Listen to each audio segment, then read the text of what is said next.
to all the YouTube, or excuse me, Instagram people down here on the behind the scenes camera. But main stuff's over here.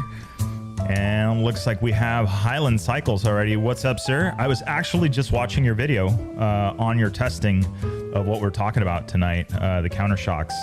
And I gotta say, I'm a bit of a nerd when it comes to the suspension stuff and trying to get stuff working. I'm maybe not the best at riding and figuring it out, but I love watching videos of suspension work and do its stuff and do its thing, and noticing how well it will basically change the way the bike handles. Little changes, little things make a big difference, especially on that, especially on rider fatigue.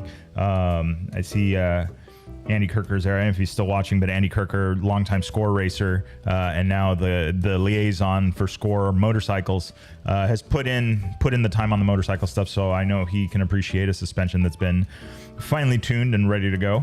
So same with Jacob. Jacob, I know you're kind of one of the fast guys, aren't you? One of the local fast guys.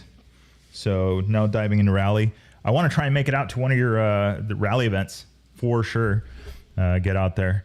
I see. All right, and then Nathan, I think we may have you in stereo. Yeah, so going back to the YouTube. Well, let's focus on the main camera here. You guys are behind the scenes camera. We're on the YouTube side of things. So if you guys want to stay and hang out here, but you're going to miss out on the party over on YouTube. Sorry. Yeah, so I was watching the video about this product and what we're talking about tonight, this thing, the counter shocks.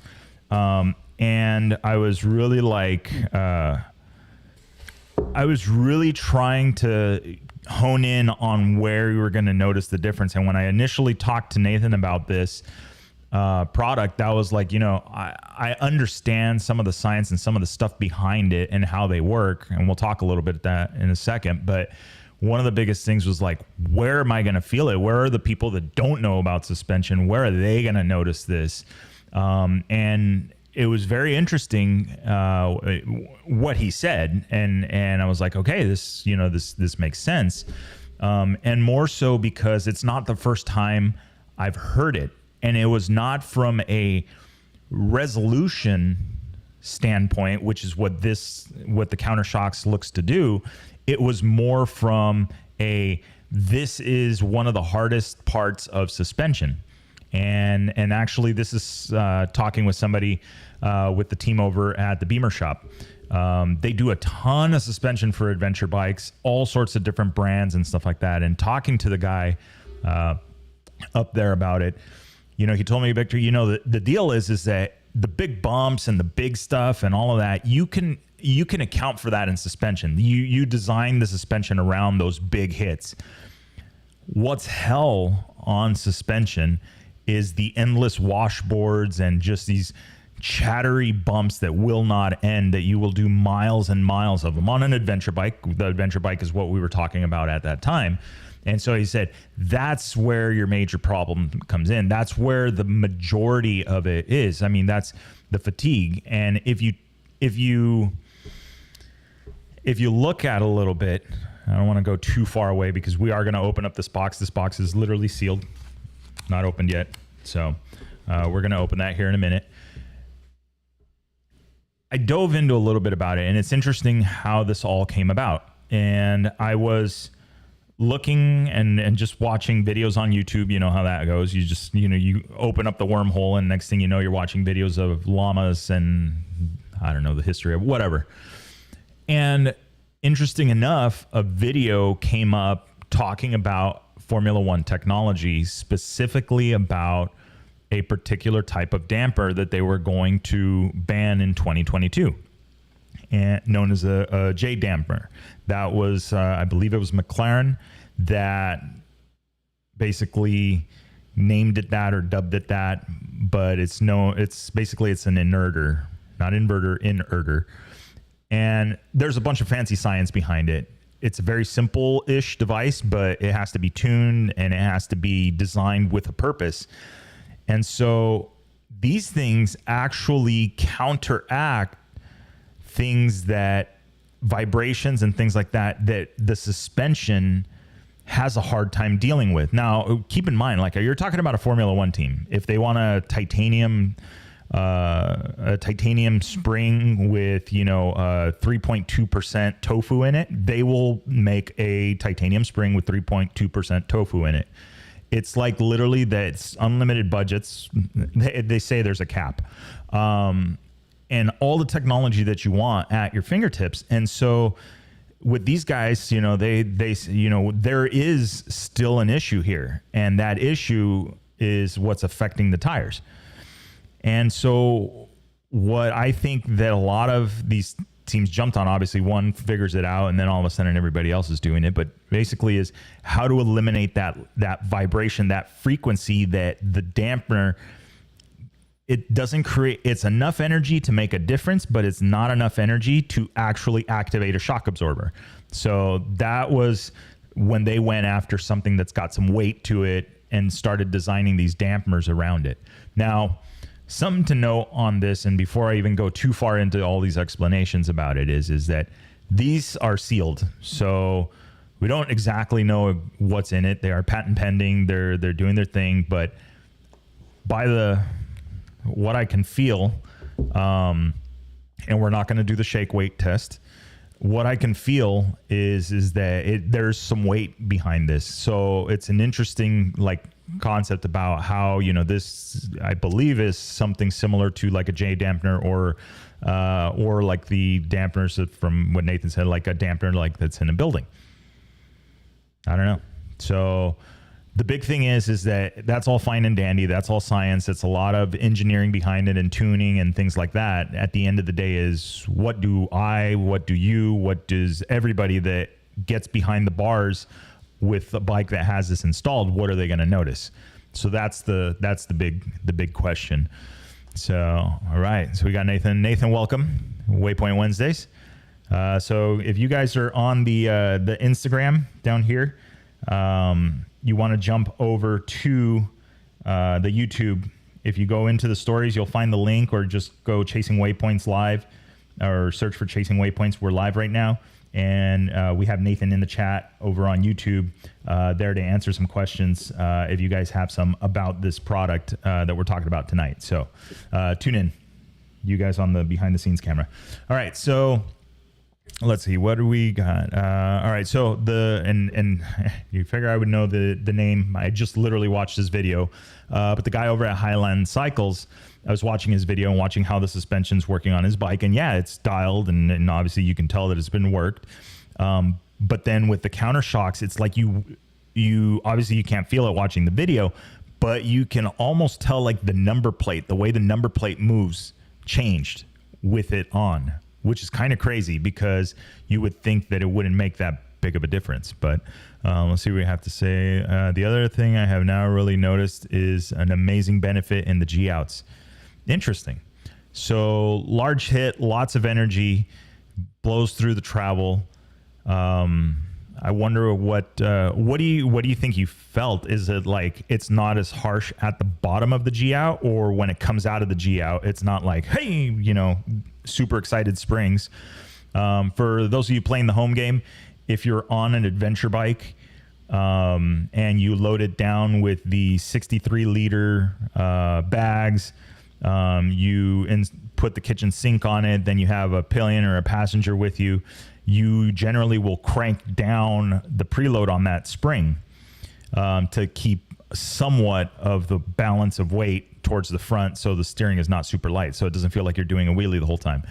But then when you get to the hotel, you unload everything and you decide, hey, let's go rip around the canyons right here locally without all the gear. And all of a sudden you notice that the rear end is just like, you go into a corner and it feels like it wants to spring and hop out.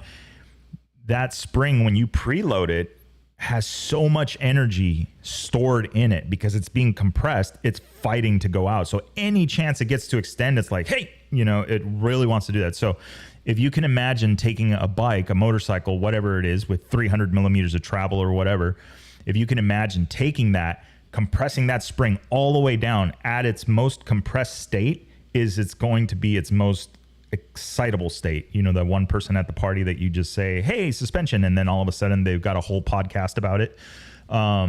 It's the same kind of deal, as that spring gets really excited. So That's where your rebound dampening and that's where compression dampening all kind of have to work in with themselves. So let's see. Morgan. All right, Morgan. Thank you for your video. It was very informative. Morgan from Highland Cycles.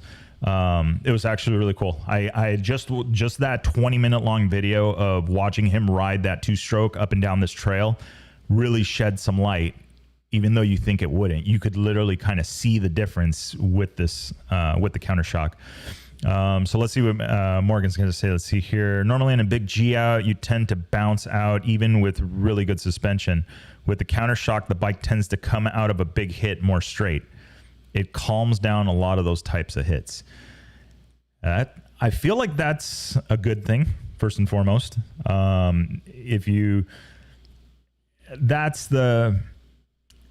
So I'll go, let's go to the cars. And for those of you that maybe kind of watch some of the off-road racing stuff, the San Felipe 250 was this weekend.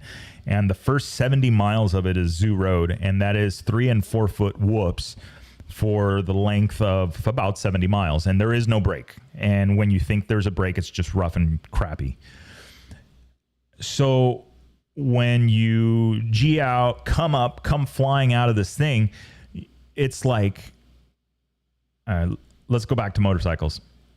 You can either seat bounce it and launch it and clear a few of them, or you could do the Bubba scrub and get, just barely over the top of it and then stay planted and low and accelerating and just like ready.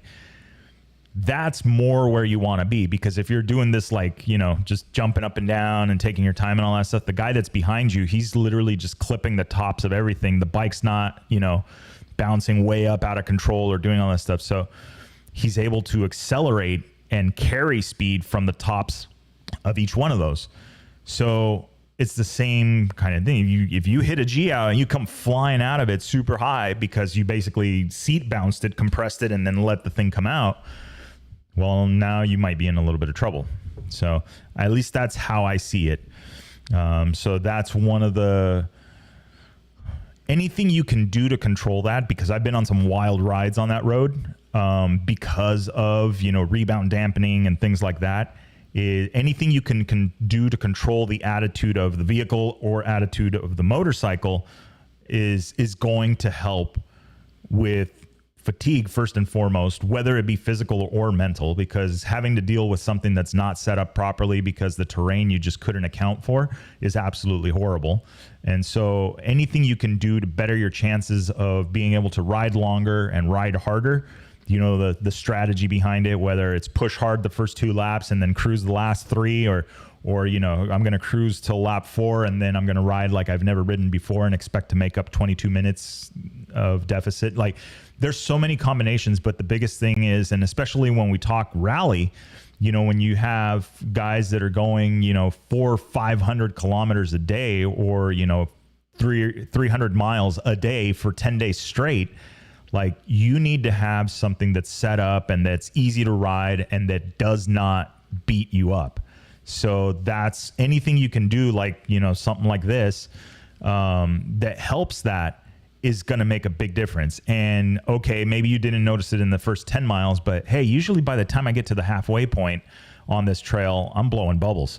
And now, your hands are more relaxed, you're feeling better and all that stuff. That's a win all in its own. So, all right. So anyway, so that's a lot of talking. Let's check back in on the chat here really quick before we pop this box open. Let's see, Jose, yeah, definitely wants to give it a try. Yeah, I'm stoked. This is going on the 790, and I will be out at, right here where I'm at, we have Proctor Rally Road, which is pretty easy, and big sweeping turns, but a lot of chop, because it gets traffic so much that you get a lot of accelerating and braking bumps just from cars going through there. So that's going to be the test for this thing. And the cool part is it's literally a few blocks from my house. So I could spend a whole day running back and forth and testing and tuning and all that stuff. So my plan for testing this on the 790 is going to be pretty simple. I'm going to do a few passes, and I am going to work on the clickers a little bit, come up with a setting that I feel is good, and then add this and see what I notice. And then what I'm going to do is I'm going to actually go the other way, and I'm going to reset back to what I originally started with. And then I'm going to try this and see what I notice then. So it's basically me trying to tune it a little bit. Obviously, I'm not the tuning guru of it, or like, know a lot of it. I lean on Alex from Conflict for more of that stuff, but I want to at least try and mess with it and give it a shot, and then see what I can get out of it, and then go back and then see what this will do with basically the idea being, even though the suspension is not stock, but with a base setting suspension, if I put this on, what am I going to notice? Am I going to notice something where maybe I hold off a little bit longer before I send it to a suspension guy, ride the bike a little more, or what? Like, I want to see what this is actually gonna accomplish. And I've learned in testing, it makes no sense to change a bunch of things and then expect everything to just work in harmony. It doesn't. So that's why I want to mess with it, try it with and without, and then go back to my base setting and then try it with, and then see how that feels. So that's the testing plan. So, all right, let's see. What do we got here? Wood Bros. We got him. If you guys are on the behind the scenes camera, the party is over on YouTube. Seriously. We're talking counter shocks. We got a few guys in there that have already ridden this, talking about it. So you definitely want to be on the YouTube. All right, so let's see. Just came from the Baja 250. Those first 70 miles were gnarly. They never are. And Jose, isn't it true? Like, okay, would you prefer to run Zoo Road north to south or south to north, leaving San Felipe or going to San Felipe? Which means you either run it in the morning or you run it in the afternoon. What would you prefer? I know my answer. Not going to lie. All right, so let's see. Rebound dampening, this is from Morgan. Rebound dampening is super important for going fast in really rough terrain. Most of us like it to be pretty fast when we are in the really nasty chop, but that will bite you in a big hit. Yeah, exactly. So rebound dampening is exactly that. It's basically telling the spring to chill, is a way of putting it. And in the big hits, what happens is if you don't have enough rebound dampening, the spring, so excited, just goes whoop, and it extends as fast as it can, which then means the bike is constantly jumping on you. The other way around, if you slow it down, yeah, it seems like it's not as reactive to the big hits like that when it comes out of it. But then what ends up happening is when you get into the lighter chop, the graded roads, the braking bumps, the acceleration bumps and all that stuff, what happens is the wheel actually starts to float because it's not coming back to the ground fast enough. So what ends up happening is now you're not using the whole contact patch, the tire's not on the ground, and especially when you come up to a corner where the braking bumps get more in a really short amount of time, now your bike's just jumping all over the place. So there's a lot to be said with rebound dampening, and for adventure bike riders especially, how the bike feels. The first go around with Alex in getting the suspension before I got the rear shock is what I mean by the first go around. We had the front fork. Front fork was dialed in, felt pretty good. Still a couple things we needed to do, but felt much better. But then at the same time I sent the fork, we sent the stock rear shock, and the stock rear shock, he tuned it. Just, I think he went in and valving and everything. He said, I'll look at it. We'll get it set up so it works kind of with this front fork, because the front fork is their A kit, the whole thing, right? And so when it came back, it was, I don't want to say scary in a bad way. It was scary in a good way, that the bike just accelerated so much better. And then coming into those corners, those braking bumps, even though you're just gently slowing down, you could still feel like the bike didn't feel planted, which is something that the counter shocks is supposed to help with. But in this case, this was all suspension, no devices. And it just feels like it wants to skip out and dance and do some stuff. And after Alex worked the rear shock, that was gone. And then you go out of the corner and you get on it, And before it was like this clack, clack, clack, clack, you know, you're just hearing everything work. That went away. And now all of a sudden it's felt smooth. And then you could really feel the drive of the bike, like how hard this thing can actually accelerate, which is the scary part about a twin cylinder adventure bike with right at 100 or a little over 100 horsepower with traction control. So that's the crazy part. Okay, so let's go back here. Rebound dampening. We'll check in on this one. The countershack seems to allow you to run faster, dampening, but still have some control on those hits. That is definitely a win on those. I think I'm the only person using the counter shocks on a Yamaha. Good. Bike rarely gets squirrely on big hits. The biggest thing I've noticed on it is the chattery rock bumps. You feel the initial hit. Okay. And then after that, so it's whatever it is inside of this is like it's like it needs that wake up call, and then it starts to do its thing. And that's from Woods Bros dirt bike channel over on the YouTube chat. It helps a ton with fatigue, sore fingers, arm pump, all things that you would experience on a 300-mile day, whether it be on a rally bike or an adventure bike down in Baja. So good. All right, and we'll go now. It is the chattery rock bumps. You feel the initial hit, then each subsequent hit is softer than expected, and the bike tracks straighter. See, that's that control thing going into the corners that I'm talking about. That's where it gets sketchy. That's where corners get blown, and next thing you know, you're off in, you know, La La Land trying to rope this thing back in. And let me tell you, a adventure bike is not an easy thing to rope in, and much less is a dirt bike at speed. Let's see. You feel the initial hit, reach special. I agree was nice. Shout out from the Kansas Rally team. Robert Mann, welcome.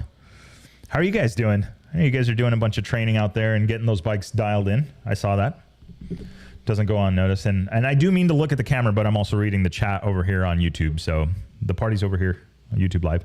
All right, let's see. Almost every test rider uses the term planted.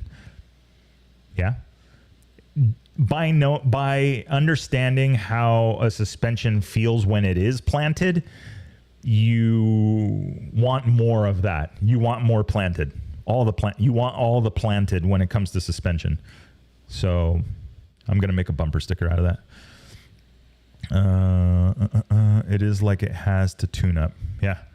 That's kind of like, yeah, I'm kind of thinking about that. Like whatever this is. And again, we are not doing the shake weight test. Don't ask. It won't happen. We want to like, there's something about it because I did see a couple of comments of that, but okay, so I'll check up for that first one, get it. And then, but the ones that are usually scarier are the ones right behind it, because if you're coming into a corner, that's where that first one, okay, not so bad. Oh, here's 3, 4, 5, 6, 7, 8 more of these before I get to this corner. So if the bike is more planted, you can brake, you can use your brakes a lot harder, or you can ride into the corner better with more control, aim for that berm and not be afraid of blowing it. You're winning on every single front there. So I agree with that. Let's see. Countershocks did adaptations for high-speed rally format. So it sounds like this thing's tunable too. So I'm excited to see more of this. Okay, let's open up the box. I've been talking about this. Got the trusty knife. We're going to do this. So put the knife away. Safety first, kids. So we got flying stickers. Okay, so most stickers add 5 horsepower. These are definitely going to add about 7 to 10 horsepower because they're matte finish. Matte finish stickers are the best. Shiny stickers are old school. We like the matte finish stickers. So those will be going on the 790. All right. First and foremost, we got a couple of clamps here. So this is, here, let me kind of repackage this so you guys can get the full experience of it. So this is what it comes in the kit. Try not to launch the dampener out of it. So then we have a couple of clamps all machined up. So you're ready to go. So this is the one, this is the smaller diameter one. So I believe this is the one that goes towards the top. This is the larger inner diameter one, which I believe is the one that goes towards the bottom of the fatter end of the fork there. So there's going to be some interesting work to be done on it so I can get it on the adventure bike, because I do have the raid garage tower, so it kind of limits the room up there. But we got a plan, so we're good. And then last but not least, we have the damper itself. So it's got some weight to it. And I got, yeah, so nice and sealed. Steel, pretty solid piece. So very nice. So I think, yeah, I think it'll fit. It'll blow on.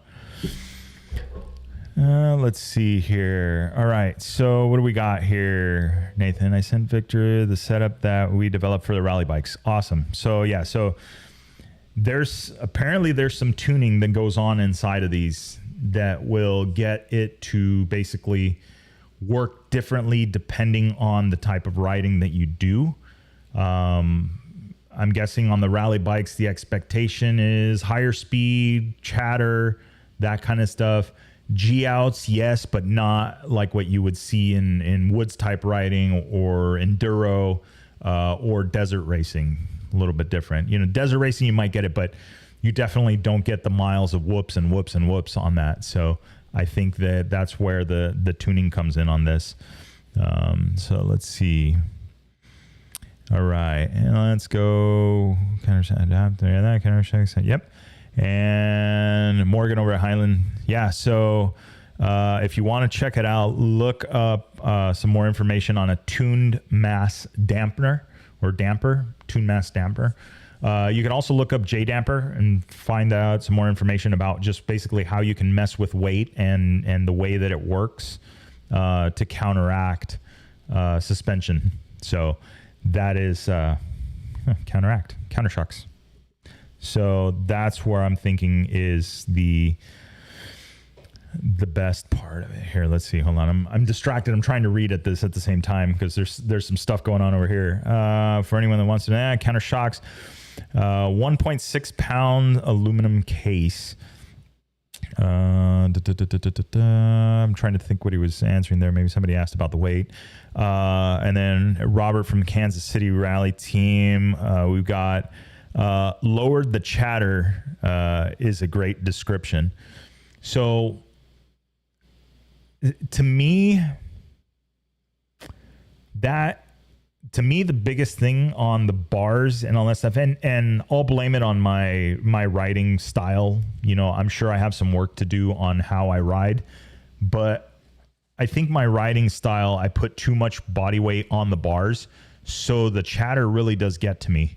And I really do start to feel it after a while. So I'm looking forward to seeing how that changes, how it changes the feel at the bars.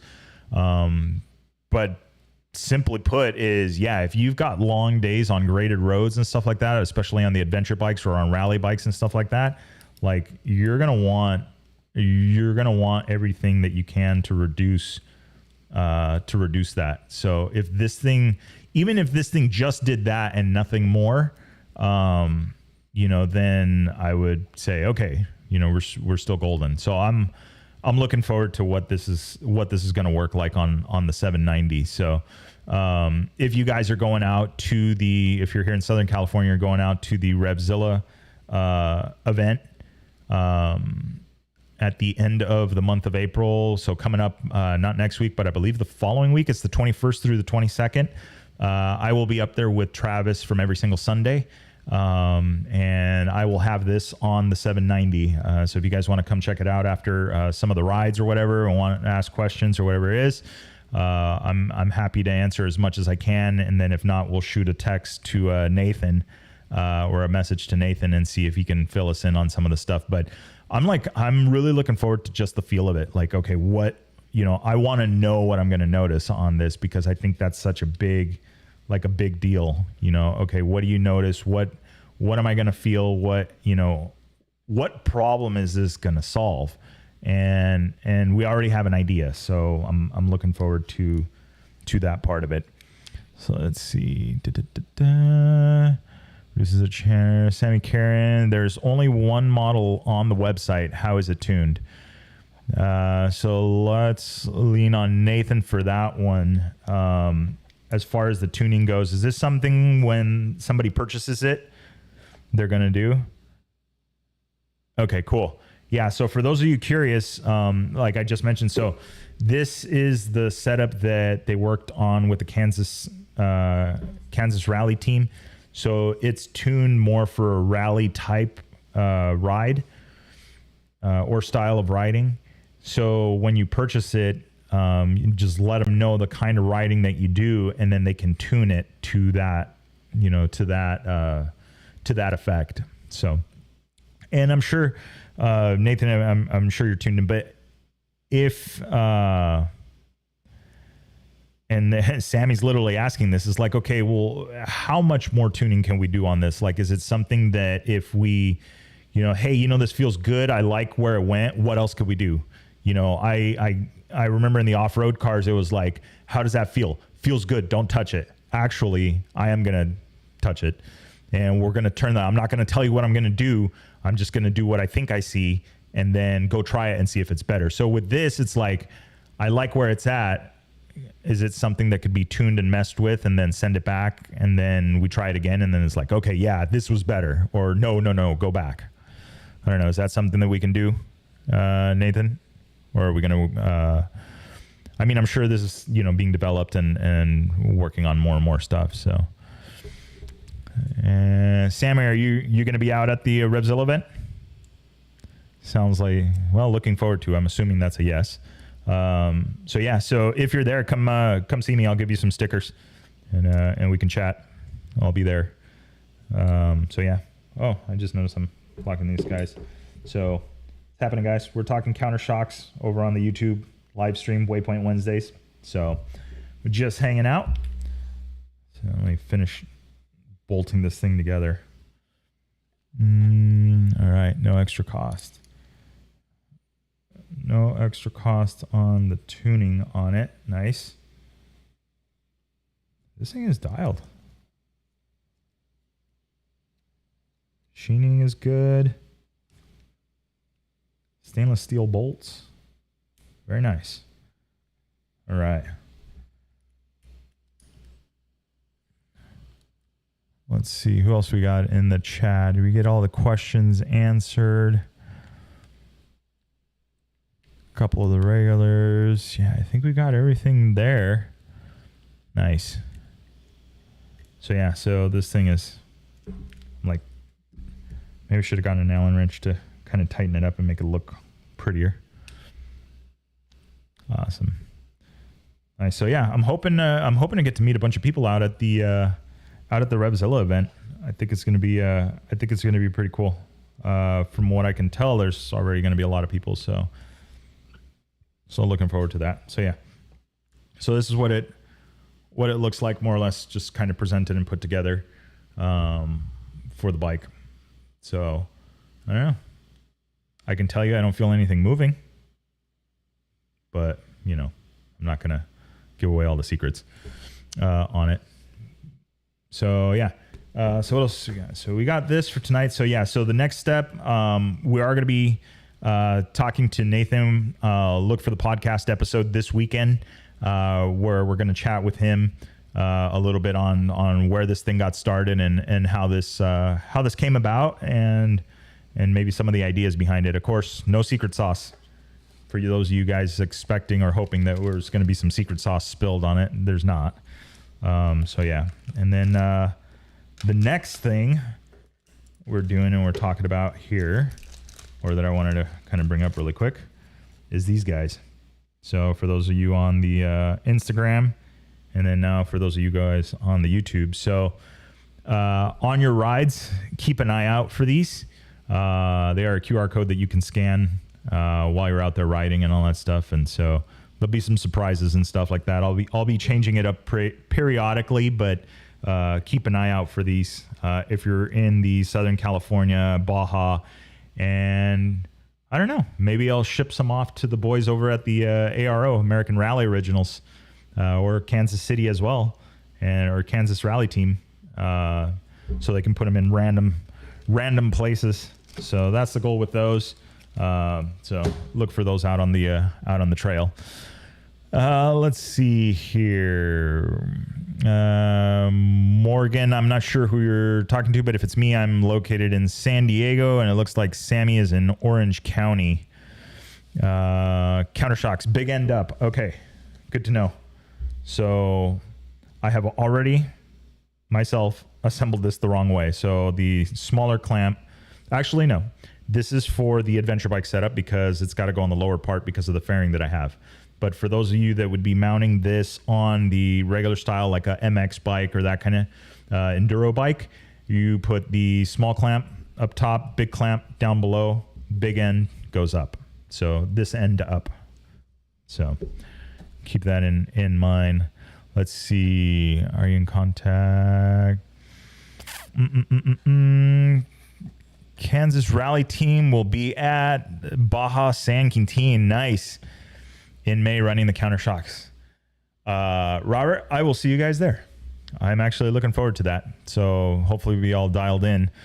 Yeah, thank you, Morgan. Yeah, that would be the best. Install it upside down and then call. They call and complain that it's not doing anything. Well, I won't do that. Oh, there's somebody from American Rally Originals. Let's see here. Yeah, Kota Rally. I know there's a few people going in the Kota Rally. I haven't talked to Mike in a minute.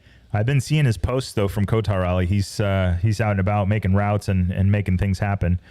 Sammy, I'm hoping to make Kota, but need to get a small bike about 500cc.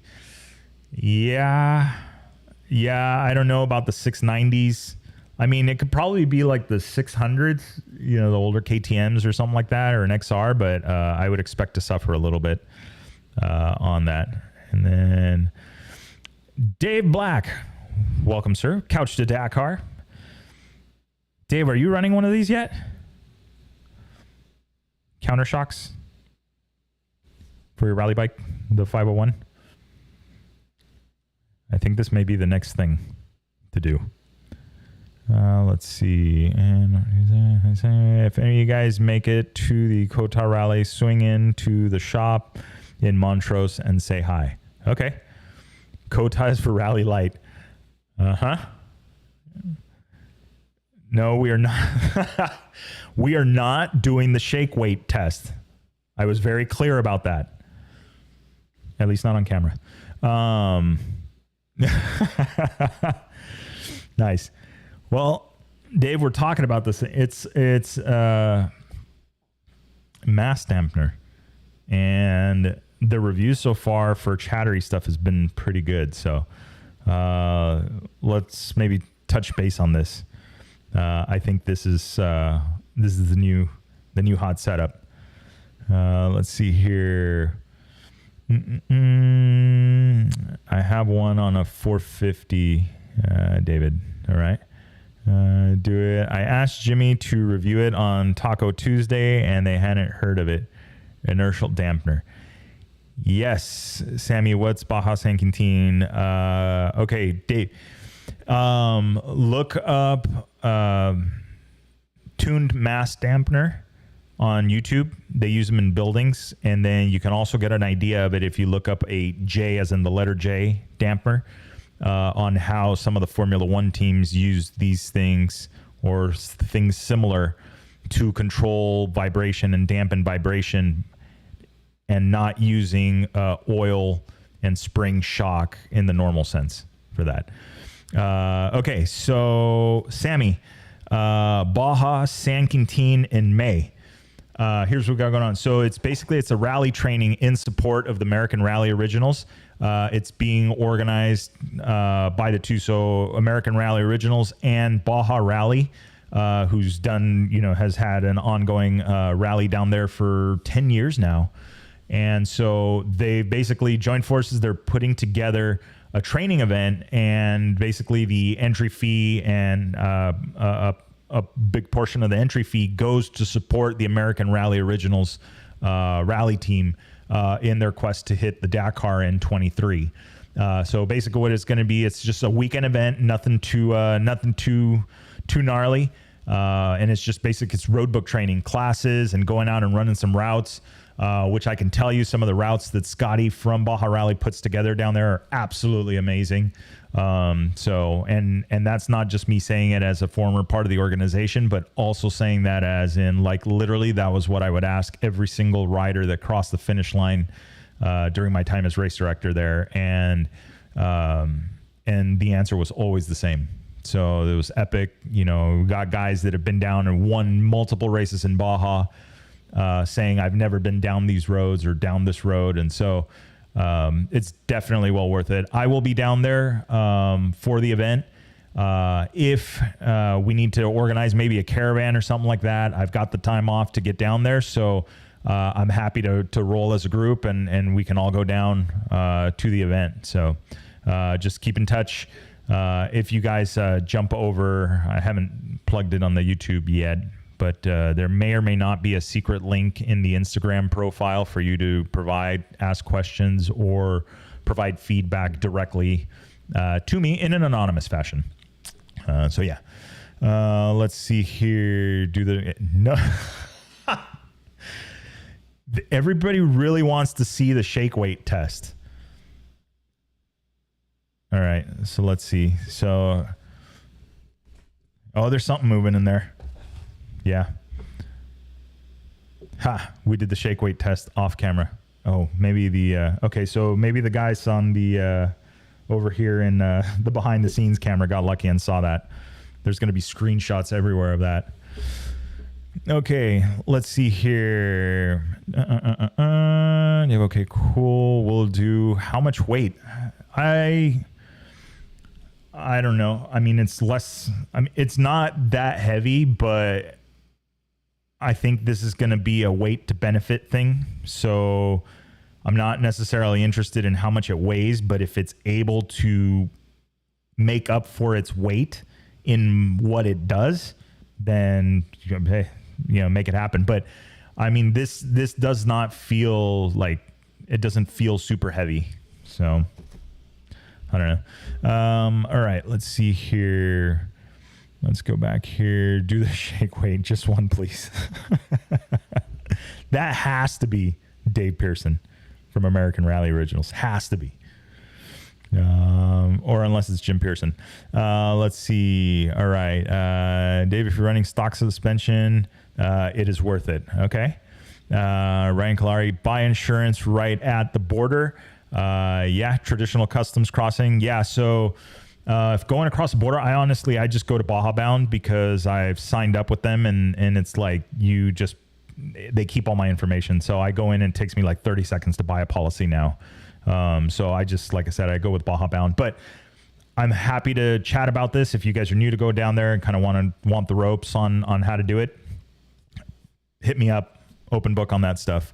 So then from there, yeah, San Diego, Tijuana, Mexican insurance online or at the border. Like I said, Baja Bound is probably your best bet. They're super quick and easy to get there, to get the insurance policy. And like, they literally do like the side-by-side thing there. So you can see what may work better for you on that one.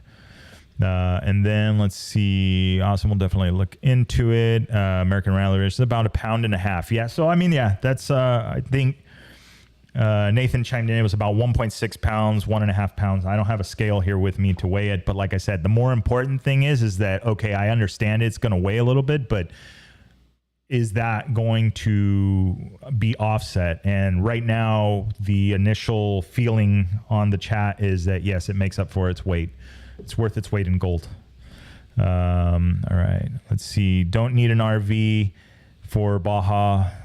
Yes, correct. Stay at the hotel. Yeah, so if you were planning on doing that, the hotel, Mission Santa Maria in San Quintin, is pretty awesome. The rooms are clean, right up on the beach, a ton of parking. That's actually, so Catavina is my favorite place to be down in Baja.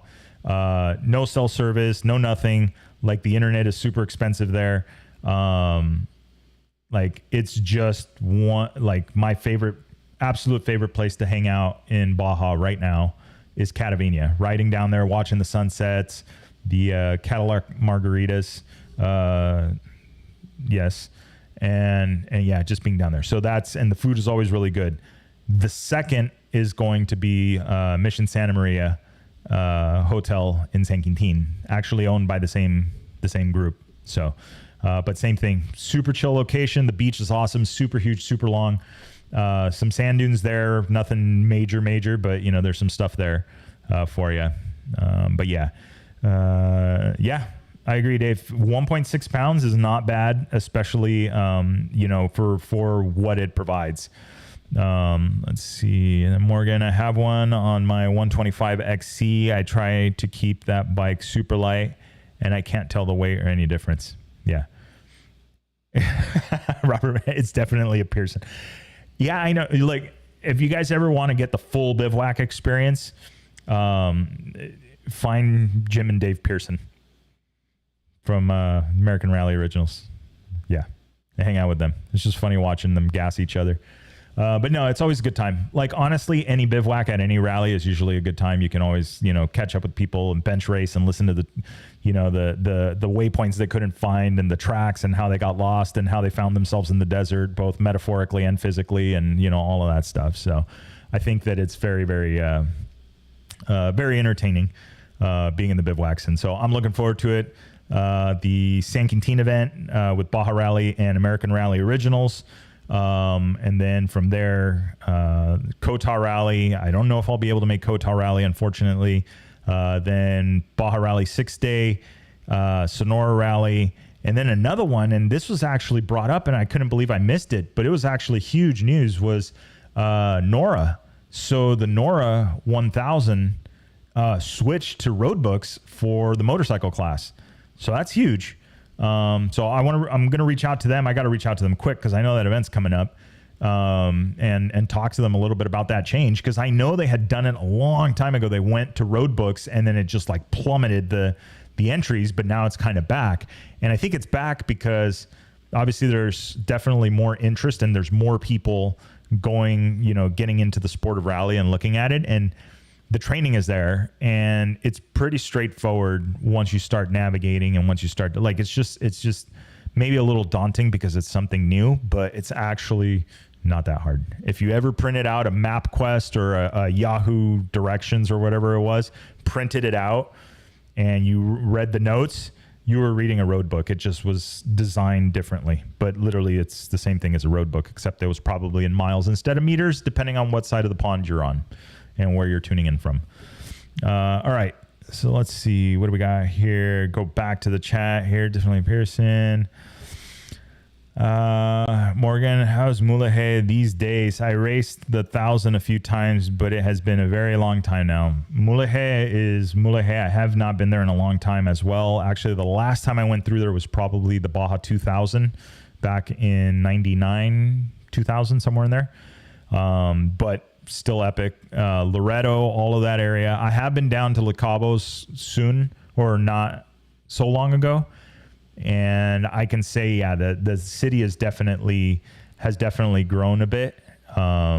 So, but that's progress, and that's how things go down. So, let's see. Props to Nora on the transition. Yeah, I agree, Robert. That's not an easy thing, Countershock sounds like voodoo.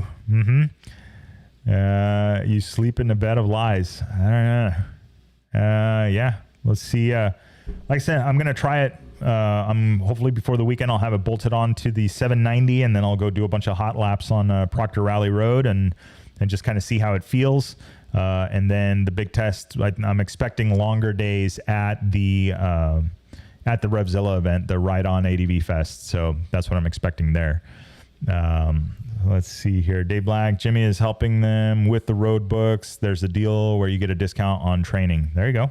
So for those of you looking to jump in on the Nora 1000 and a little hesitant, that's right. I believe Rally Moto Shop has got some special deal for the equipment purchase for registered Nora competitors on motorcycles. And then also, I believe there is a class going on done by Jimmy Lewis for the Nora 1000 as well. So don't be afraid to jump in. Just give it a shot. worst case scenario, you end up riding together in a group with a bunch of buddies and you all have a great time finding your way. So I see it. I will tell you, I see from my years as race director at Baja Rally, you see it all the time. There's the guys that are there to be competitive and it's them versus the road book. And then there's the guys that are there that are there to just have fun and go run some road books. And then there's the guys that, and I'm supposed to run a road book, but then they're taking cigarette breaks, they're picture breaks, they're messing around down in canyons and it's getting dark and I'm telling them to come back and they're telling me no. And, you know, it's like, there's the whole gamut. So if you're not really sure what you want to do in the rally side of things, don't worry. You don't have to go and be the next guy that's going to try and beat Mason Klein. Just go have fun. Just go run some road books and just get over it. I mean, and just go do it. It's the funnest thing ever. And let me tell you, when you start nailing notes and you start navigating and just going with the flow and you get into a rhythm with a road book, there's almost no better feeling than that. So I wish and I hope that everybody that's interested in trying it out, I wish and hope that we can get you the right information and get you resources to be able to go out and try this, because it's amazing and it's a lot of fun. So let's see here. All right. Okay. Nathan, it does smell a little bit like snake oil.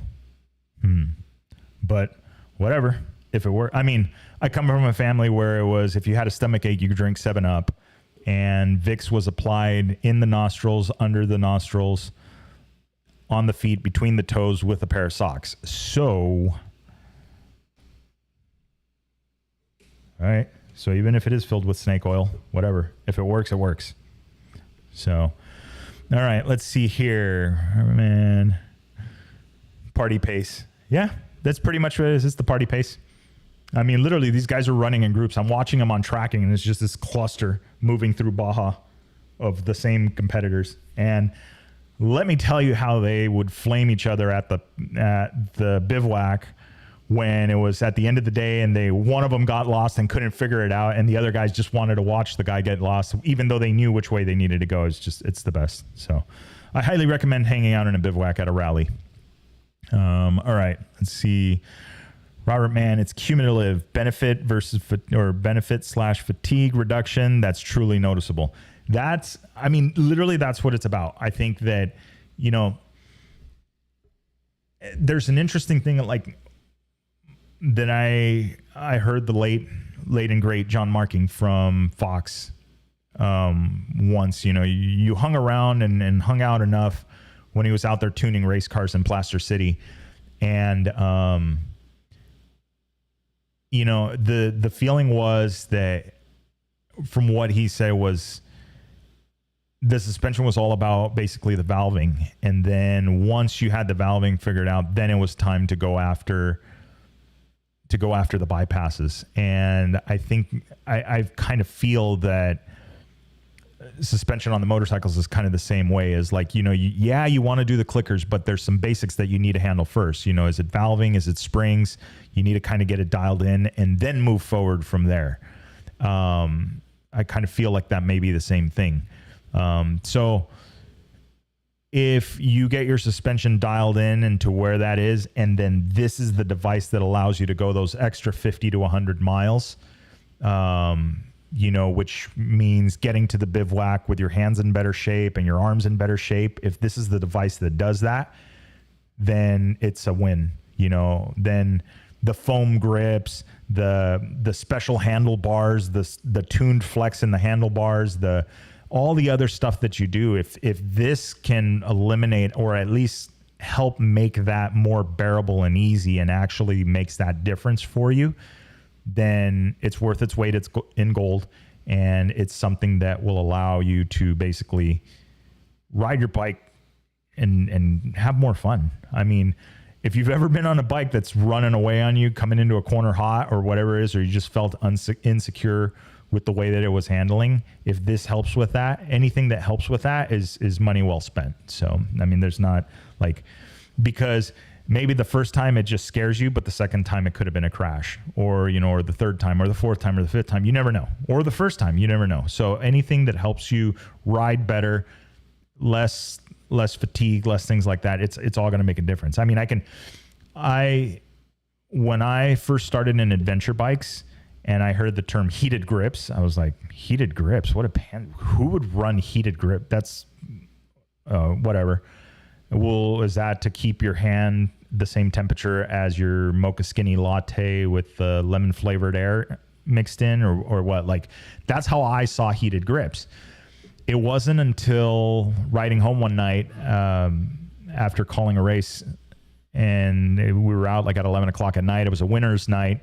I had my cold weather gloves on, and I'm riding home on my FZ07, and I go into this corner by my house, and my hand is like frozen. Like, I could not feel the brakes. I could not feel the clutch. So I'm like going into this corner, like reading Braille. Like, I had no idea. Like, I initially broke too hard, then I couldn't finesse it. And it was like, I took that corner much faster than I normally did. I'm glad that my instinct was to just put more weight into it rather than stand the thing up. That was my experience that made me understand why heated grips were important in those cases. And I got them on the Beamer, and, I haven't done it on the KTM yet. I don't know if I will or not. I've found better winter gloves since then, and now there's heated gloves and stuff like that. But, whatever.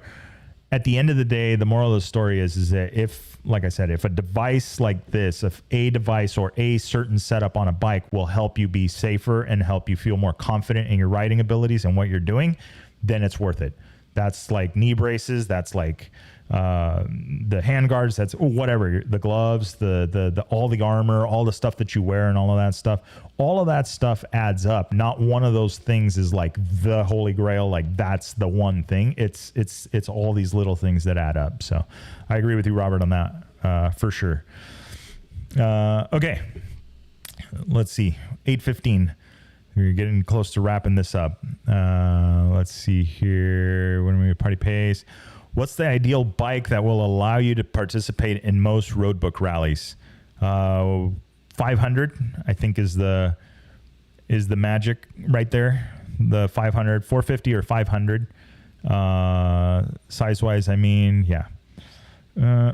KTM 500, Husky 501. Yeah, I agree. The bigger motor is just going to lug a little bit easier on the longer road sections and stuff like that. So I think so. Dave, yep, you're on a 501, so I agree with that. And I have Project 501 in the garage still. They have the extra gear you need for high speed. That is another true point. 6-speed versus 5-speed in the 450s, although I have seen 450s with the 6-gear conversion in it, but another 50 cc's isn't going to hurt anybody, and it doesn't mean you have to ride the thing pinned anyway. So let's see. Robert, yeah, Sammy, check out the Freedom Rally Racing support program. We can put you in any of the bike setups to try, and they're going to be at most rally events. That's awesome, Robert. I didn't know that. Robert, speaking of which, let's get you on the podcast. Talk a little bit about that. Talk about the racing team and Kansas as well. So KRT.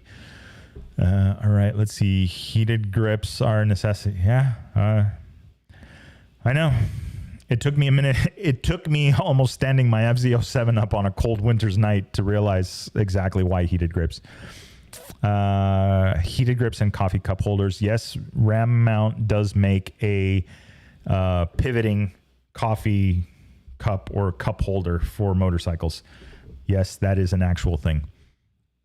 I almost want to sell my 300XC after riding my rally bike in the woods this weekend. Whole new appreciation for the 501 after bringing it back to Georgia. Interesting. So the 501, you felt it felt a little better for you than the 300? I'm guessing, Dave, it was probably maybe a little more, well, I don't know. What would it be? I think it's just riding styles are different for both bikes. I mean, a 300XC not going to have engine braking, so you have to ride it a little differently. Where the 501 is going to have a lot of engine braking and a lot of grunt. Yeah, I don't know. That's a good one. Maybe it's a topic for another day. Dave, get a 125 instead of that 300. I have been racing the 125 for a year now, and it's so much fun. Way more planted. Interesting. Okay. Yeah, 125.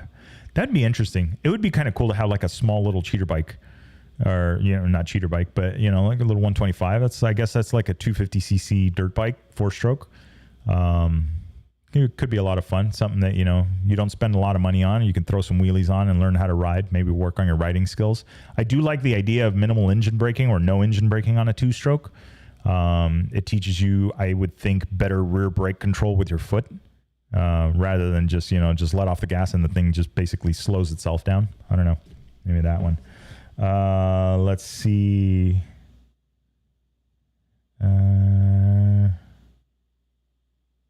Oh, nice. Mason, thank you. I did actually ask that question. So this was from a previous episode that I had asked, or I said I was going to reach out to Mason about this.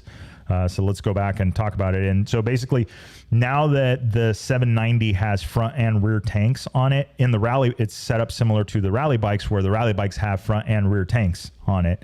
So I know Mason has experience with this, like, you know, how much do you run out of each tank? And so the response was, let's see, the 790, run the front tanks first in the dunes is what I do, and then run the rear tank, but just try to get the front tanks half full, and you will be golden. Okay, so it sounds like get the weight off of the front and then keep the weight on the rear to get more traction, is what it sounds like to me. Awesome. I appreciate that, Mason. Thank you for the pro tip.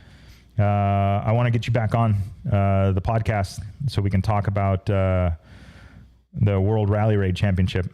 So I hear you may be doing very well at that. So let's talk about that. And are you going to Andalusia? I think or Andalusia. I think that was the next one for that one. So, all right. All right. There was a guy in Dakar that did it on a 150XC. That sounds like a really long day. American Rally Originals. I'm just going to go with Mr. Pearson. Mr. Pearson. It does sound like a long day on a 150XC. Dave Black, my 250 pounds doesn't work well on a 125. I rode my friend's 125XC at that, and he put a 150 kit on. Highland, it has forced me to carry way more momentum through turns. Interesting. It's fun, but just not the kick of my 300. We're buying my girlfriend a 150 XCW. All right. 250 is a bit big. I'm 190, and I am not the ideal size for 125 either. I have a 300 and my trusty XR650R. I heard that bike won a few races in Baja, the XR650R. So, yeah, I mean, it's interesting. I mean, yeah, for a while I was like, oh, I want a WR250 to set up as a rally light bike. And I'm like, no, you know, this and that. And there was a lot of valid points for not doing it.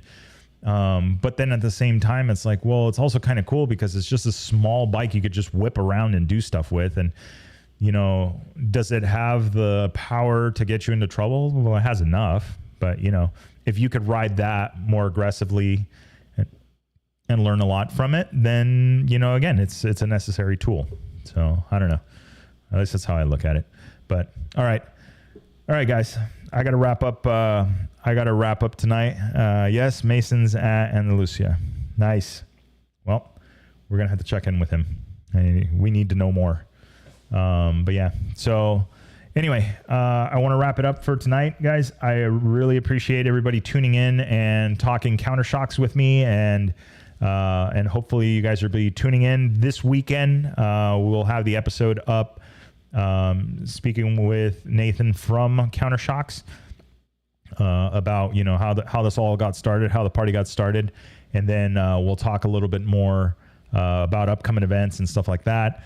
As well, I don't know if you guys noticed, if you are subscribed to the podcast, I'm going to start posting Waypoint Wednesdays on Wednesday morning. I'm going to try and stick to Wednesday mornings for that. So you'll hear one of the episodes from Waypoint Wednesdays, just the audio of it. We'll be replaying it on the podcast. So if you guys aren't already subscribed to the podcast, make sure you subscribe to the podcast so that way you can not miss any of the episodes and some of the other stuff. And then if you want to go back and look. We got a ton of good interviews, and I've got a few more lined up that we've got coming up. So I'm absolutely excited for where we're headed. And I'm excited to meet some of you guys down at the Revzilla event. Shout out to Peter, one of the guys. I just met him at a gas station literally here in San Diego. He was on his 790 rally or 890 rally. And so it was good saying hi, meeting you, and as well, I believe it was Kyle. I don't remember his name. That's so horrible of me. But I appreciate you guys following along, following Chasing Waypoints. So, yeah. So with that being said, thank you very much, guys. Thank you, everybody, for tuning in on that one. Morgan, thank you. Dave, everybody. Robert, thank you guys for tuning in.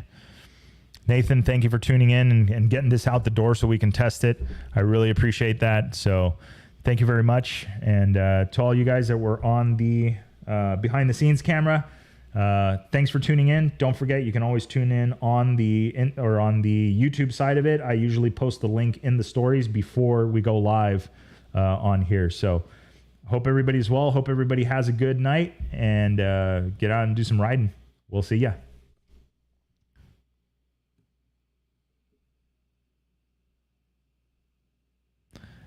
And yes, before I sign off, yes, Hemi, I agree with that. Rally people do rock.